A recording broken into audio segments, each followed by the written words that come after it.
Hello student, good afternoon.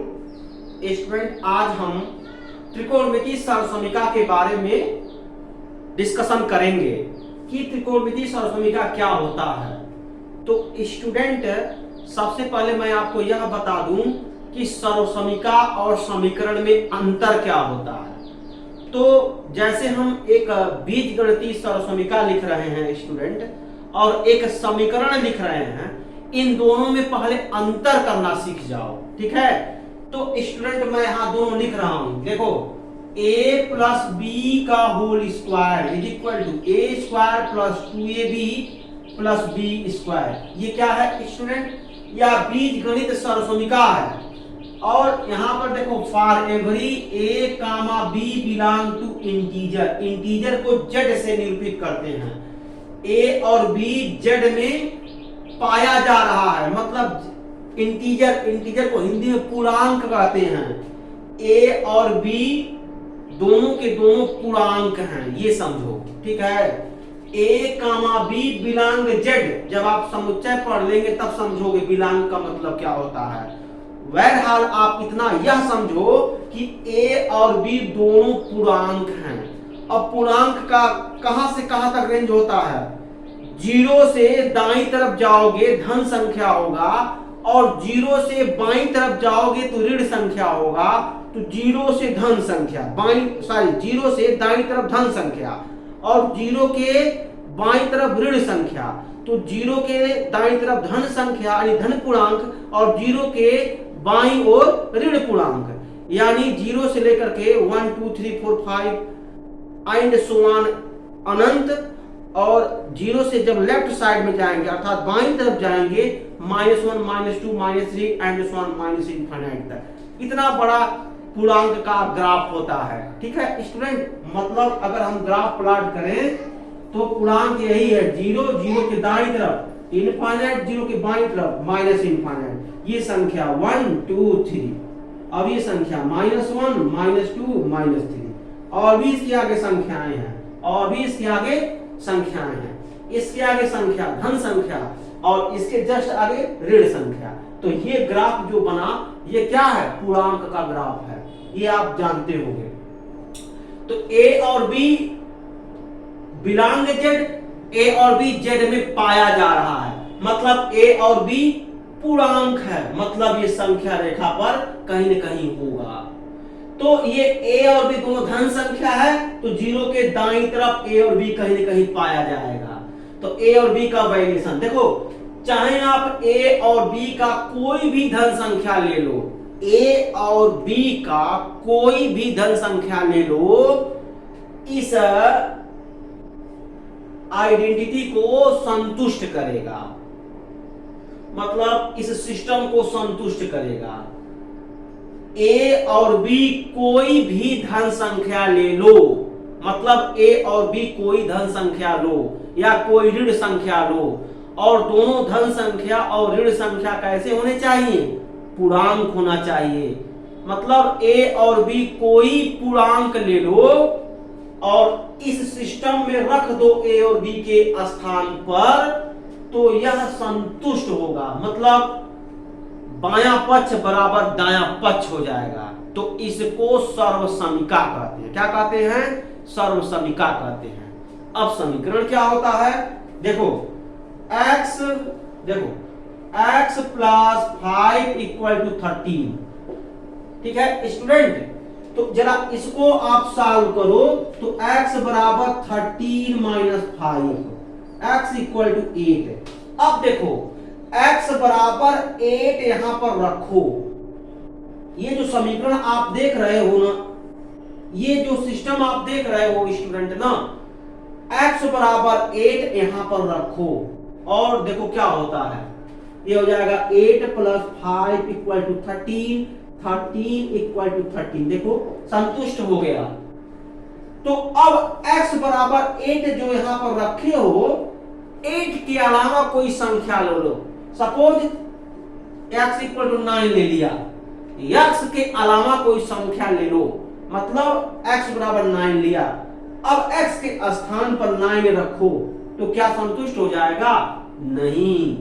तो student, जो समीकरण होता है चर राशि के किसी पर्टिकुलर मान के लिए संतुष्ट होता है, जबकि जो सर्वसमीका होता है चर राशि के कोई भी मान के लिए संतुष्ट होता है, तो उसको सर्वसमीका बोलते हैं। लेकिन जो पर्टिकुलर मान के लिए संतुष्ट होता है उसको समीकरण बोलेंगे। तो स्टार्टिंग में यहां भी सिस्टम का ही इस्तेमाल करेंगे। यह एक ऐसा पैटर्न है, यह एक ऐसा सिस्टम है, ठीक है, या ऐसे भी कह सकते हो यह एक ऐसा बीजगणितीय पद है,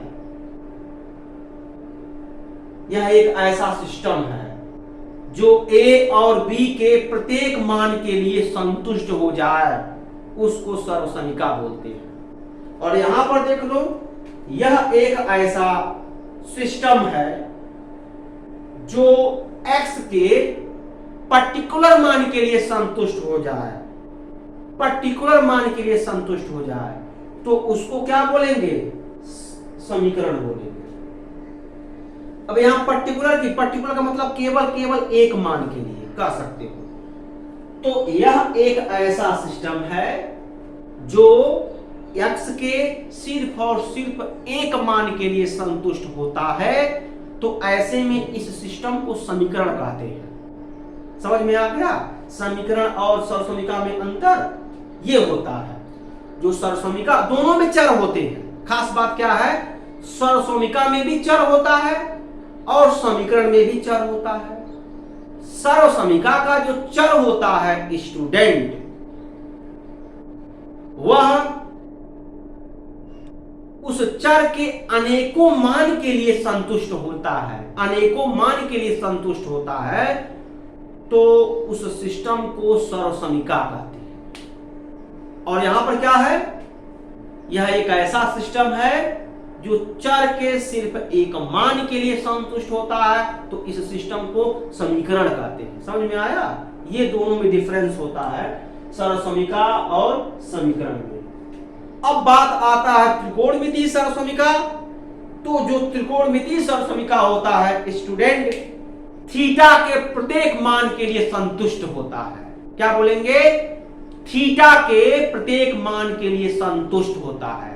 जो त्रिकोणमितीय सर्वसमीका होता है वो यही होता है। देखो मैं यहां लिख रहा हूं, त्रिकोणमितीय सर्वसमीका, त्रिकोणमितीय सर्वसमीका। ये क्या क्या होता है देखो अच्छे से, sine square theta plus cos square theta is equal to 1, sec square theta is equal to 1 plus tan square theta, cosec square theta is equal to 1 plus cot square theta. तो देखो यह जो त्रिकोणमितीय सर्वसमीका है स्टूडेंट, थीटा के प्रत्येक मान के लिए संतुष्ट होता है। ठीक है, for every value of theta this system is always verified, it means satisfied. Okay student, मतलब थीटा के प्रत्येक मान के लिए यह समीकरण क्या है, संतुष्ट करेगा। थीटा बराबर आप π/2 ले लो, थीटा बराबर 0 ले लो, थीटा बराबर पाई ले लो, थीटा बराबर 2π ले लो, थीटा बराबर 3π/2 ले लो, सभी के लिए यह संतुष्ट करेगा। तो ये क्या हो गया स्टूडेंट, सर्वसमीका हो गया। तो यही बेसिक डिफरेंस है सर्वसमीका और समीकरण में। तो अब बात करते हैं स्टूडेंट, एक एक प्रूफ मैं दूंगा, इसका प्रूफ दूंगा, इसका प्रूफ दूंगा, इसका प्रूफ आपको करना है। तो चलो प्रूफ किया जाएगा, ठीक है ना। चलो इसको पहले नोट करो तुरंत।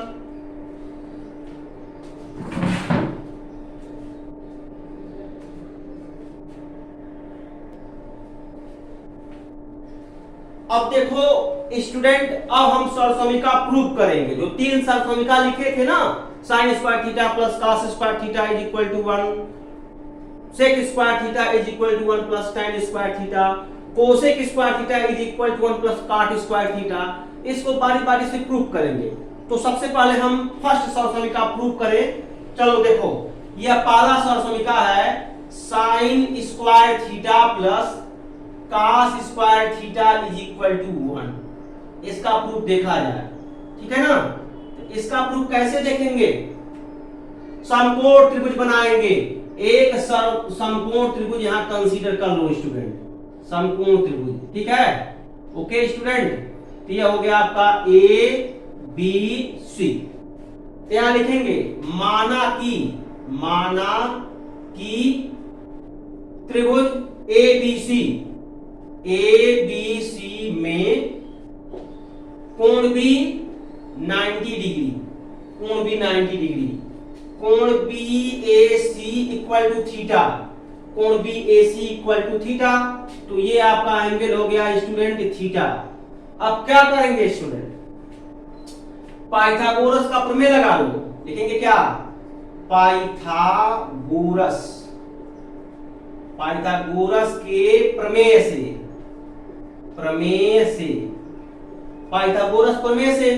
पाइथागोरस का प्रमेय इस्तेमाल कर दो। तो जब इस्तेमाल करोगे तो क्या होगा?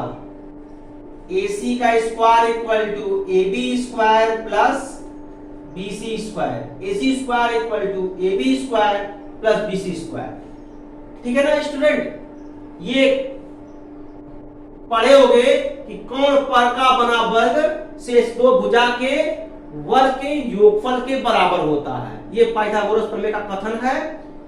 तो ये कण है, देखो हमेशा जो कोण बनता है, कण और आधार के बीच कोण बनता है। तो AB और AC में जो बड़ा होगा स्टूडेंट वो कण होगा। तो दिखाई दे रहा होगा AC और AB के बीच में कोण बना। अब ये देख लो AB AC में बड़ा कौन है? तो उत्तर आया AC बड़ा है। तो AC कण हो गया और AB आधार हो गया।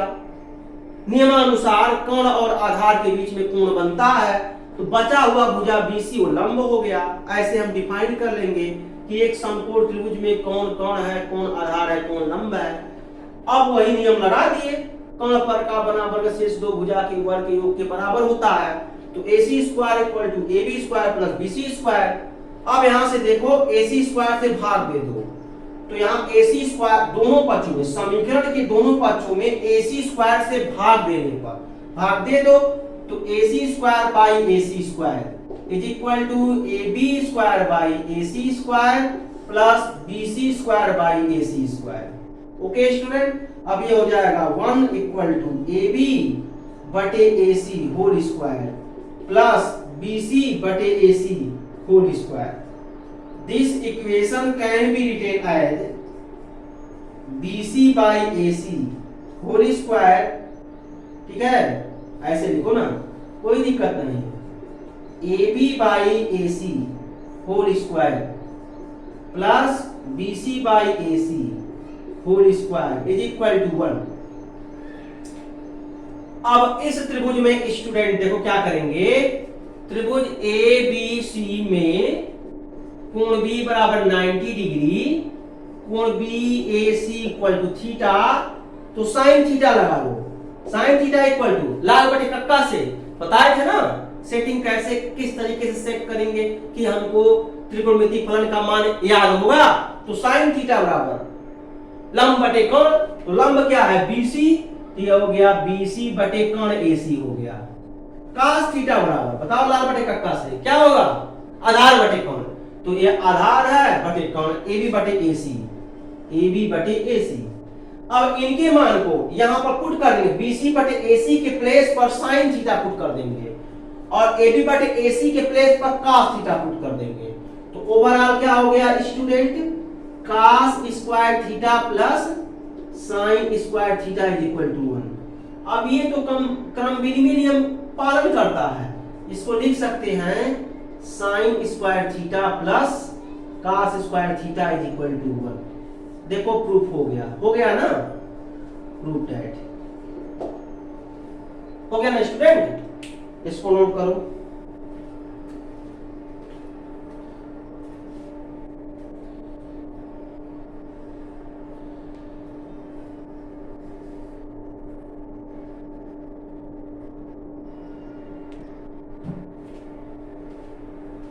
तो स्टूडेंट इसी तरीके से दो जो त्रिकोणमितीय सरल समीकरण है, जैसे sec square theta equal to 1 plus tan square theta, cosec square theta equal to 1 plus cot square theta.